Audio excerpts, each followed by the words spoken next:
On the November ballot, in addition to San Diego's choice for mayor and 2 city council seats, will be Governor Schwarzenegger's reform initiatives. The governor called the special election to take his reform measures straight to the voters, since he wasn't having much luck with the legislature.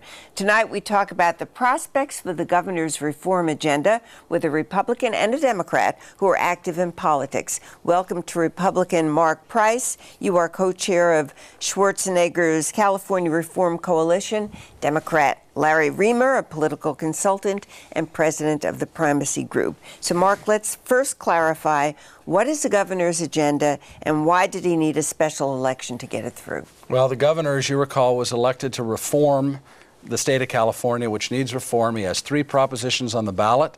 One of the propositions is a redistricting proposition, which will change the way we create districts in this state. To give you an idea, this past election, November 2004, there are 153 seats up for grabs. Not one incumbent lost. Not one seat changed hands. Redistricting in this state is now being done by the legislature. It needs some change, needs some reform. His second reform is to reform teacher tenure. Right now, teachers are tenured at 2 years. He wants to see the tenure to take place at 5 years. And there's a lot of good reasons for that. And the third is actually changing how we budget, creating budgets based on an average of the previous 3 years of state budgets, spending, and it makes some sense. It prevents overspending and creating budgets that are way out of whack in a good year that you can't sustain year after year. Okay, there we go, Larry. There's the agenda. What do you think of it? Well, first of all, I think just the calling of the election is a problem. I mean, we're going to spend tens of millions, maybe even $100 million on this election at a time when the state has a deficit. Imagine how many teachers we could hire. Imagine how many firefighters we could hire. Imagine how many police officers we could hire with that kind of money. There was no reason, none of the 3 things that Mark just outlined needed to be decided in November. All 3 of those issues could have waited 6 months or 7 months to the next regular ballot. So I think the calling an election is a problem to start with. And I think that the reason the governor called the election is because he's in political trouble, that he doesn't know how to work with the teachers and the firefighters and the others in the political process to build coalitions, to work with people, and to push a reform agenda. He's unable to do that, so instead he's calling this election as kind of not a delusion, but kind of a snare or an excuse, if you will. Is the governor in political trouble? Was this political ploy on the part of the governor? No, I don't think so. And I think it's rather disingenuous for folks representing the party that actually put the state $22 billion upside down, $22 billion upside down, to come along and say you can't spend $100 million to reform the state, which is what he was elected to do in the first place. And if you remember back to his State of the State address, he said flat out, I want to reform the state in these areas, and he asked people to come forward with ideas in education, in budget, a variety of areas, and no one came forward. So the governor then said, I've got to step forward with ideas of my own and hopefully get people to come along. I think he's done a good job at trying to get his message across. Let's turn to the money part of it, Larry. Is the money being spent on this election for ads and political consultants like you, as well as for the election itself? Is this well-spent money? I mean, it does give people a chance to vote on these issues. Well, before you even look at how it's spent, and now this is different than the money the state is spending to have the election. Now we're talking about the money is going to be spent on behalf of the measures pro and con. We're talking about maybe $200 million that's going to be raised on both sides or on all sides of these many issues that are on the ballot. The governor himself, when he was first elected, he said, I'm not in the pocket of special interests. I'm not going to take their money. He's going out and he's raising money from the biggest special interests in the country. Just the other day, he was at Fenway Park for a ball game holding a pre-thing where, not a ball game, it was a Rolling Stones concert, holding a pre-little party to raise money at $50,000 and $100,000 a crack from big corporate interests. These interests are the ones that are spending the money. Put aside, people like me who work on either side of the election. These interests are spending the money. They're spending it to curry favor with the governor. And I think that's a problem. It's interesting. The governor has $40 million.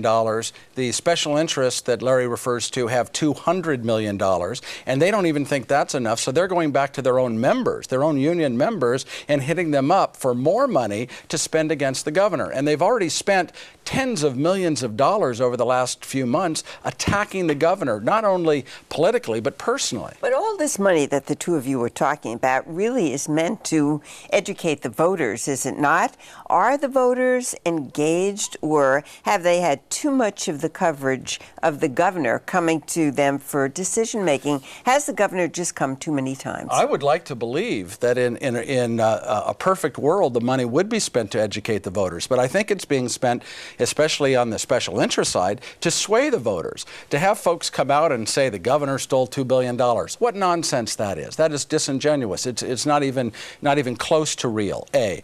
B, to have these folks in these ads now come on the screen and say the governor needs to blame somebody and he's blaming me. Well, what a bunch of nonsense that is. The governor is trying to reform a state that was $22 billion in the red. I guess my question, and let me turn to you on this, Larry, and I have a feeling that your answer we all know now, is the governor going too often to the voters and asking them to make the decisions? Well, that's a tough question in a certain sense, because after all, this is a democracy and voters think given a choice, they'd vote on everything. But put that aside.